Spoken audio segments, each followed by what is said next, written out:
Langit Senayan sore itu tampak muram, seolah mencerminkan suasana yang tengah membara di dalam gedung parlemen. Kabar larangan rapat pembahasan rancangan undang-undang perampasan aset mendadak beredar luas.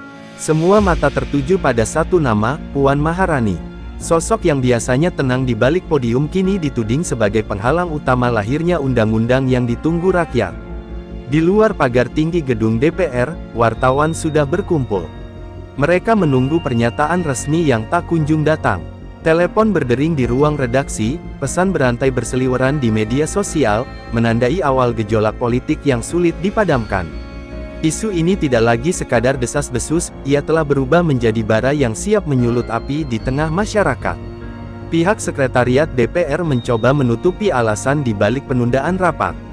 Dalih teknis dan administrasi dilontarkan berulang kali, namun publik merasa itu hanyalah topeng untuk menutupi kepentingan besar. Para pengamat politik mulai bicara di televisi, mengaitkan larangan itu dengan jaringan oligarki yang ketakutan kehilangan harta.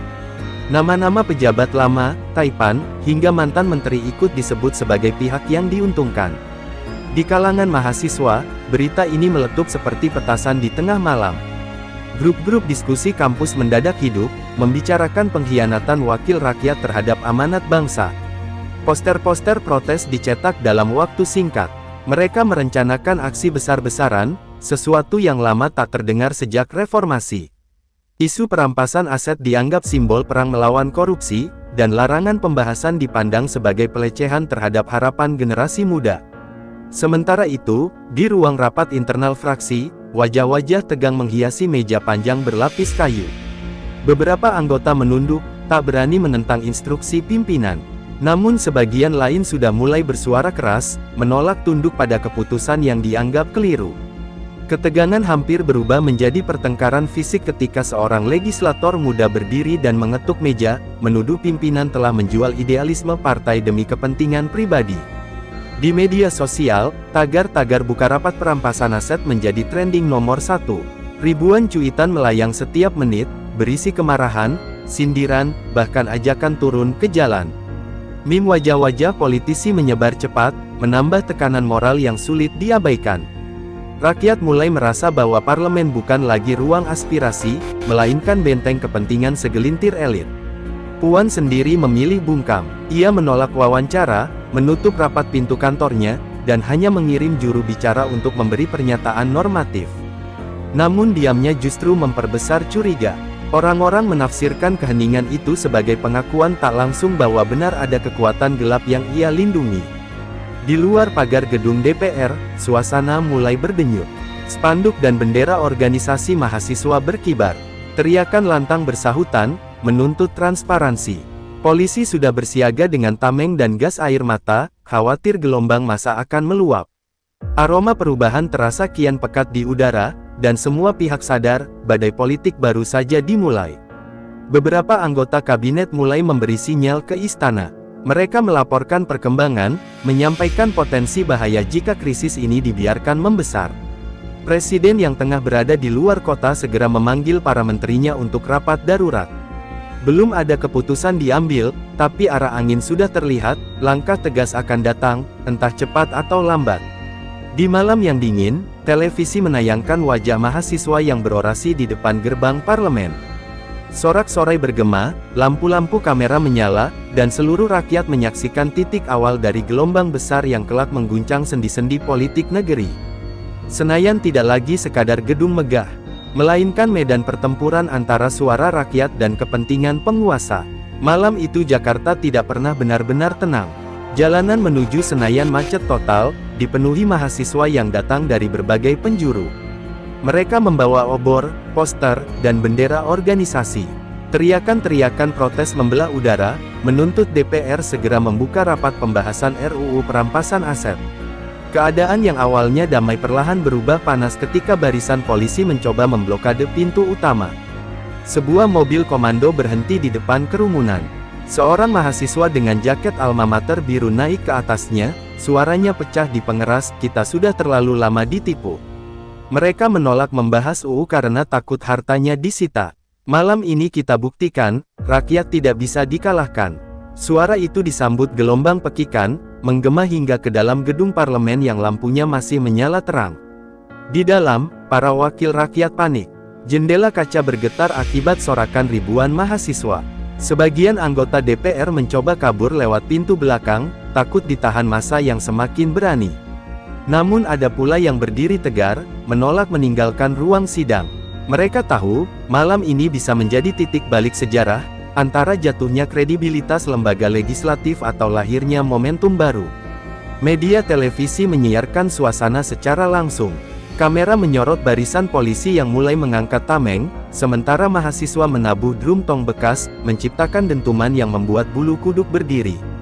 Para analis politik di studio berdebat sengit, ada yang menilai ini tanda kebangkitan demokrasi, ada pula yang khawatir akan berujung bentrokan berdarah. Seorang anggota DPR dari fraksi oposisi tiba-tiba keluar menemui massa. Ia berdiri di atas pagar yang hampir roboh, berbicara lewat pengeras suara pinjaman mahasiswa. Kami bersama kalian, UU perampasan aset harus dibahas, tidak ada alasan menunda. Jeritan dukungan mengguncang malam. Namun tak lama kemudian, aparat bergerak maju, menarik sang anggota DPR kembali ke dalam dengan alasan keamanan. Situasi makin kacau. Gas air mata ditembakkan ke udara, membuat sebagian demonstran mundur. Namun barisan depan bertahan, menutup wajah dengan kain basah dan tetap berteriak. Mereka merasa inilah pertarungan terakhir melawan dominasi politik kotor yang selama ini menguasai parlemen. Semangat itu menyebar ke kota lain. Di Surabaya, ratusan mahasiswa juga mulai mengepung gedung DPRD, begitu pula di Bandung dan Yogyakarta. Di balik pagar, beberapa mahasiswa mencoba mendobrak gerbang utama. Suara besi berderit, menambah kepanikan petugas keamanan DPR. Mereka tidak lagi berhadapan dengan sekadar aksi unjuk rasa, melainkan sebuah gelombang rakyat yang menuntut perubahan total. Telepon-telepon dari istana berdering tanpa henti, meminta laporan detik demi detik.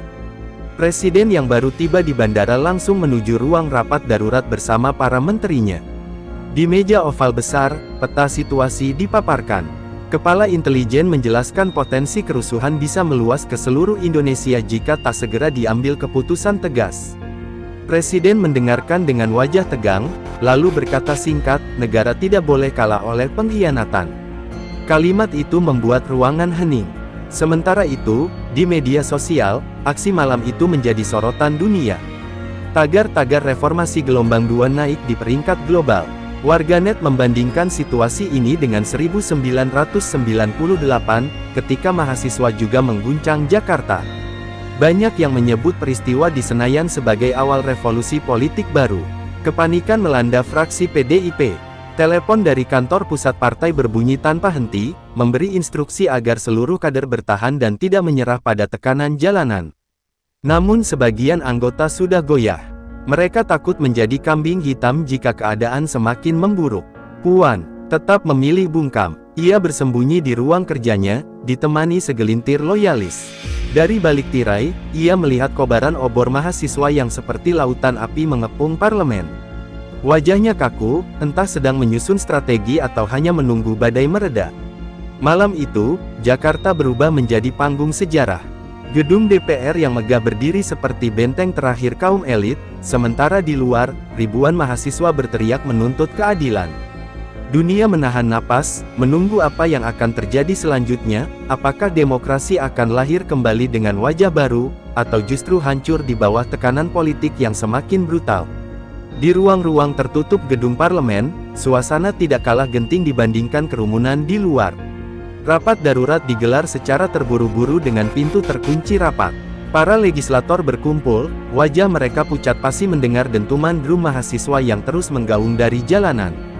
Beberapa orang sibuk menekan tombol ponsel, menghubungi elit partai atau keluarga mereka. Yang lain hanya duduk terpaku, seakan menyadari sejarah sedang menulis babak baru yang tak bisa mereka kendalikan. Seorang anggota fraksi oposisi berdiri dengan nada penuh kemarahan. Ia menuduh pimpinan DPR telah mengkhianati amanat rakyat. Kata-katanya meledak seperti petir, menambah panas ruangan. Namun loyalis PDIP segera membalas dengan tuduhan serupa, menyebut oposisi memanfaatkan situasi demi meraih simpati. Pertikaian verbal itu hampir berubah menjadi baku hantam sebelum akhirnya aparat keamanan dalam gedung melerai. Di sudut ruangan, seorang legislator muda dari partai koalisi diam-diam merekam suasana rapat dengan ponselnya. Video itu bocor hanya dalam hitungan menit, menyebar luas di media sosial. Publik melihat langsung betapa rapuhnya fondasi politik di Senayan.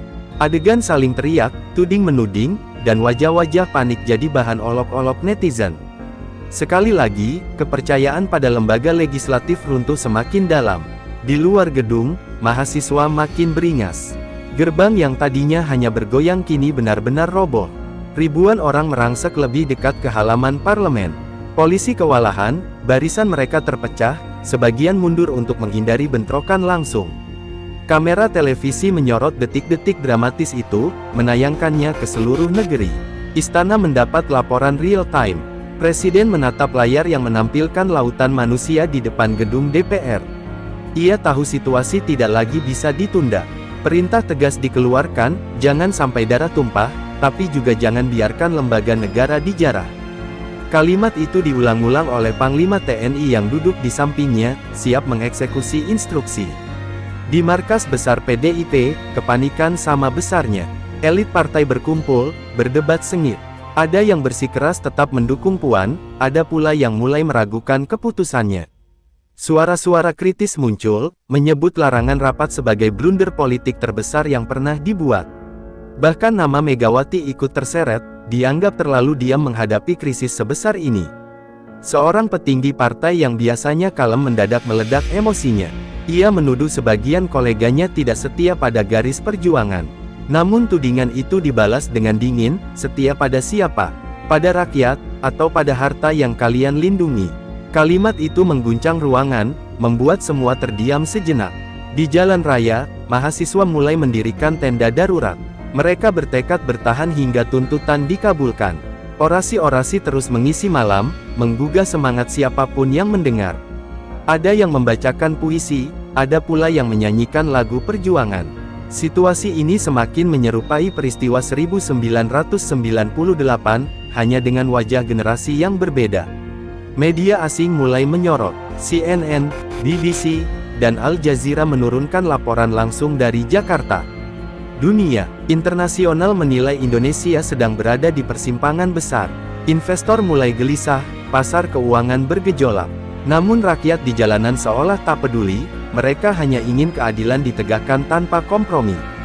Di ruang kerjanya yang sepi, Puan Maharani masih memilih bungkam. Ia duduk memandangi setumpuk dokumen di atas meja, sementara dentuman suara massa semakin keras terdengar dari kejauhan. Dalam hati ia sadar, setiap menit yang berlalu membuat posisinya kian terjepit.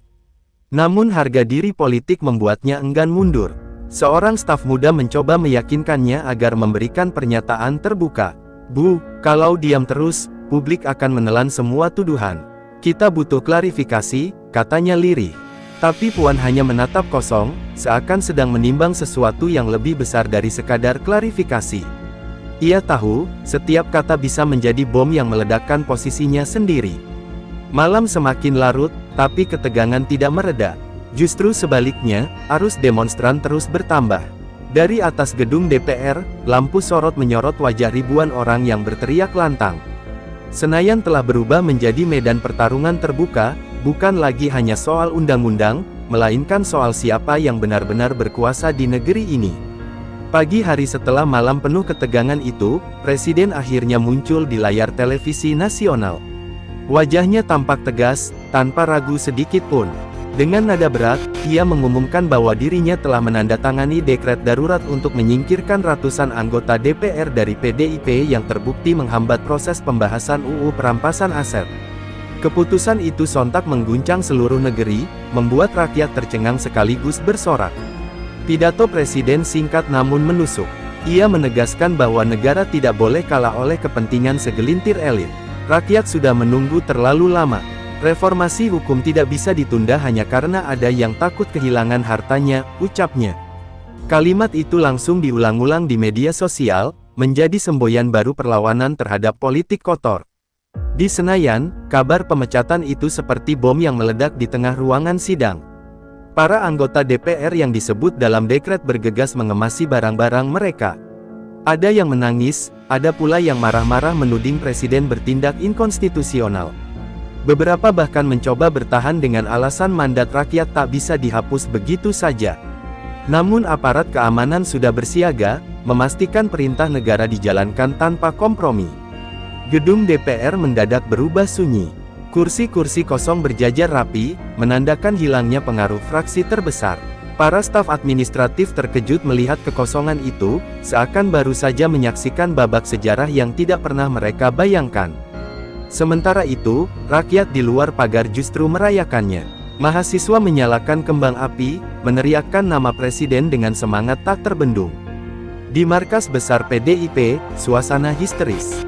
Telepon berdering tiada henti, para pengurus sibuk merancang strategi menyelamatkan partai dari kehancuran. Megawati disebut sangat murka, meski belum memberikan pernyataan langsung.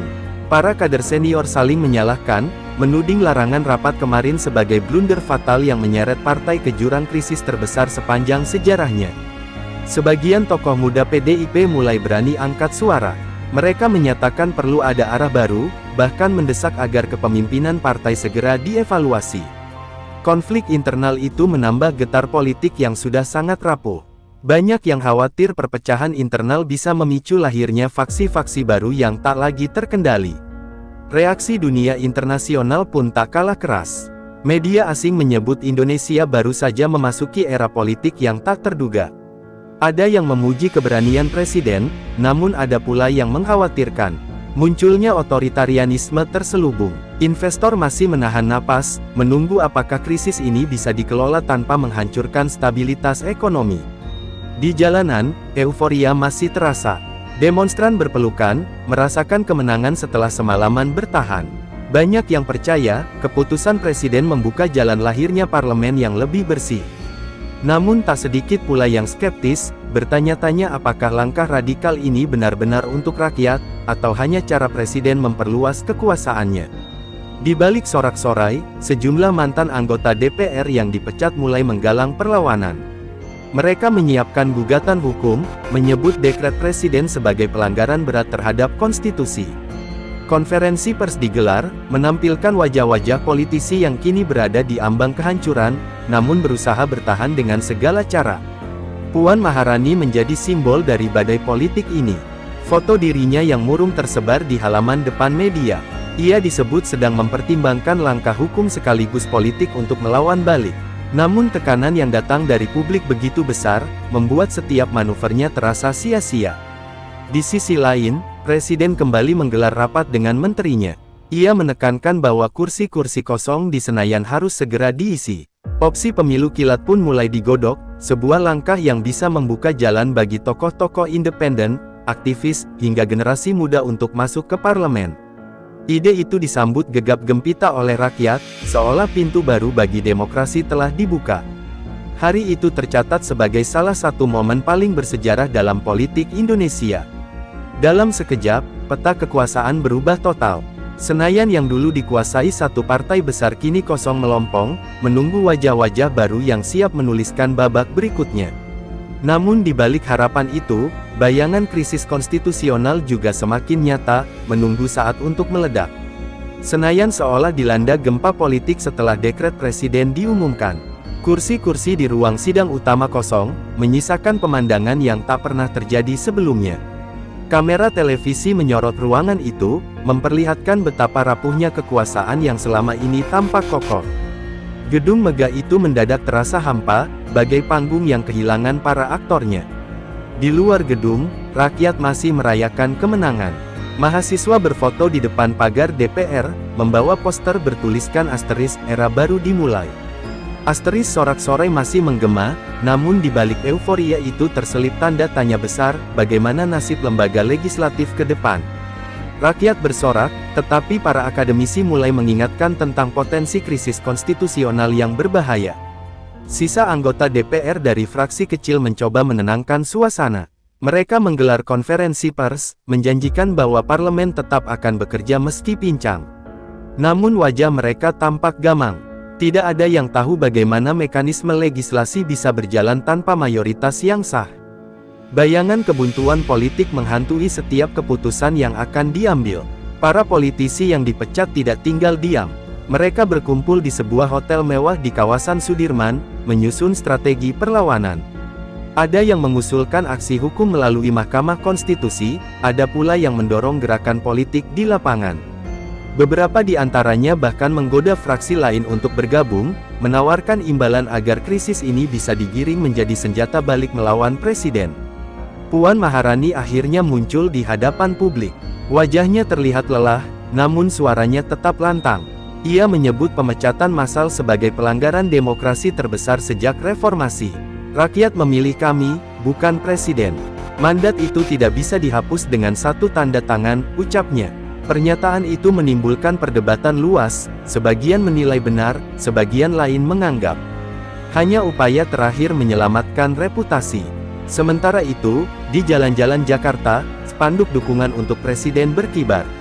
Relawan dan kelompok masyarakat sipil turun dengan jumlah besar, menggelar pawai damai sebagai bentuk syukur. Mereka menilai langkah presiden sebagai keberanian yang tak pernah ditunjukkan oleh pemimpin sebelumnya. Dukungan itu membuat legitimasi presiden semakin kokoh, meski kritik hukum terus berdatangan. Di kampus-kampus, diskusi berlangsung panas. Mahasiswa yang merasa berhasil mendesak perubahan kini menghadapi dilema baru, apakah mereka harus terus mengawal kebijakan presiden, atau menjaga jarak agar tidak menjadi alat kekuasaan. Perdebatan itu menumbuhkan kesadaran bahwa perjuangan belum selesai, justru baru dimulai. Di balik layar, para pengusaha besar bergerak cepat. Mereka mengadakan pertemuan tertutup, membicarakan dampak dari pemecatan besar-besaran ini. Sebagian khawatir kehilangan jaring pengaruh di parlemen, sebagian lain justru melihat peluang untuk mendekat ke lingkaran presiden. Lobi-lobi politik bergulir dalam diam, menandakan bahwa pertarungan sebenarnya baru dimulai. Gedung Mahkamah Konstitusi bersiap menerima gelombang gugatan. Pengacara dari kubu yang dipecat sibuk menyusun berkas, meyakini masih ada celah hukum untuk membatalkan dekret.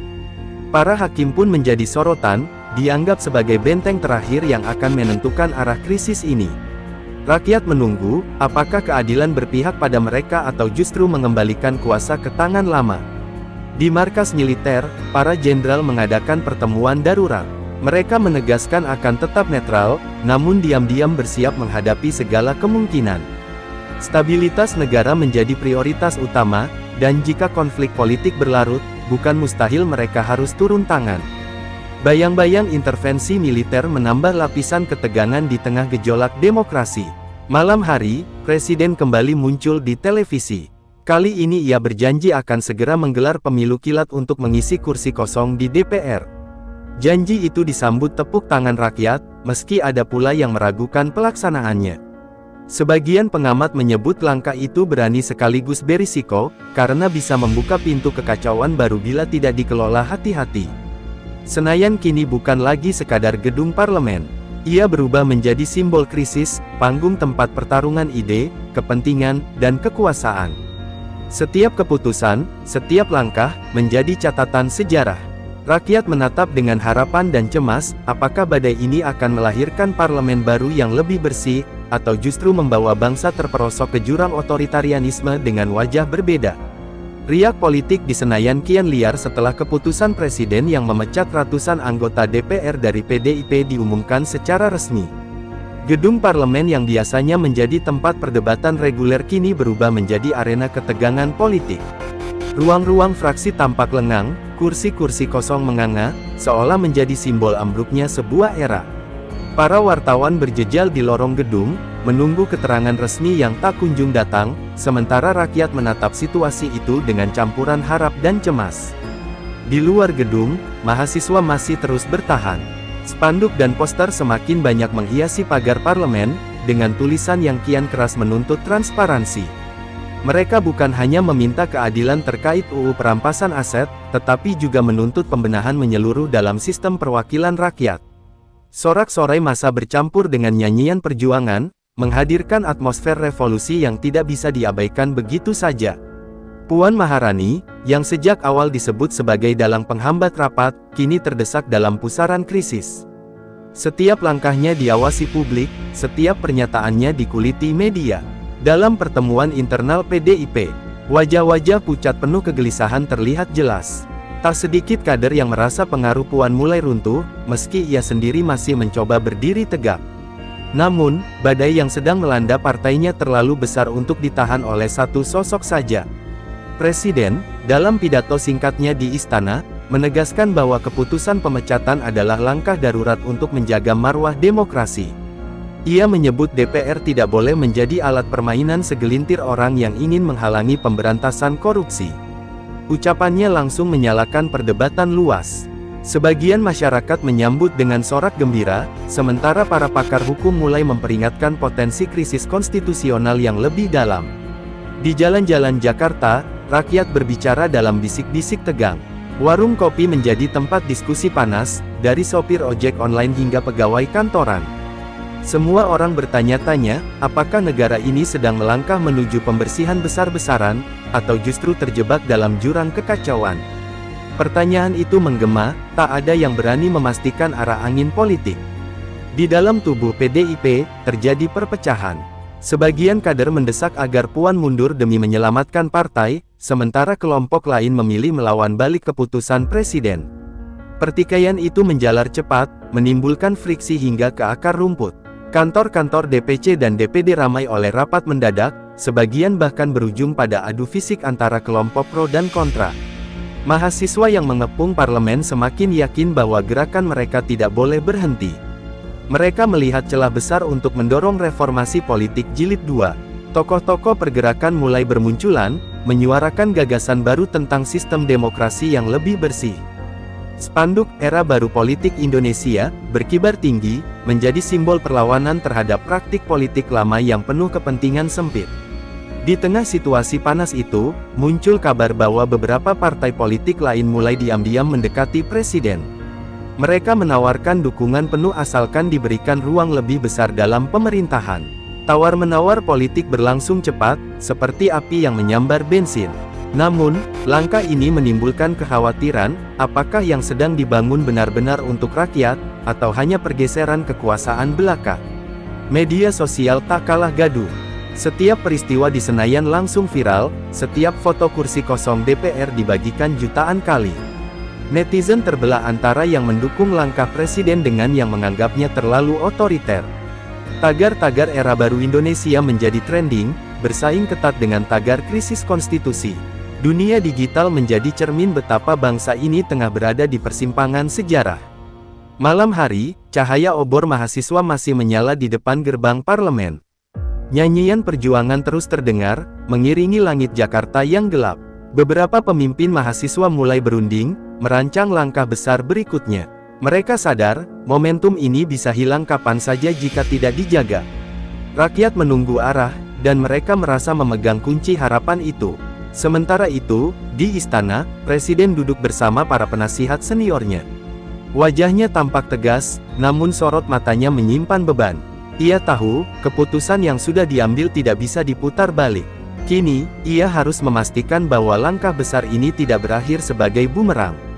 Malam itu, istana menjadi pusat strategi, tempat di mana masa depan bangsa sedang dipertaruhkan. Gelombang politik yang mengguncang Senayan belum menunjukkan tanda-tanda mereda. Justru, ia semakin membesar, merambat ke seluruh sendi kehidupan masyarakat. Pertanyaan besar terus bergema, apakah bangsa ini sedang menyongsong fajar era baru, atau justru tengah berjalan di atas bara api yang siap membakar segalanya?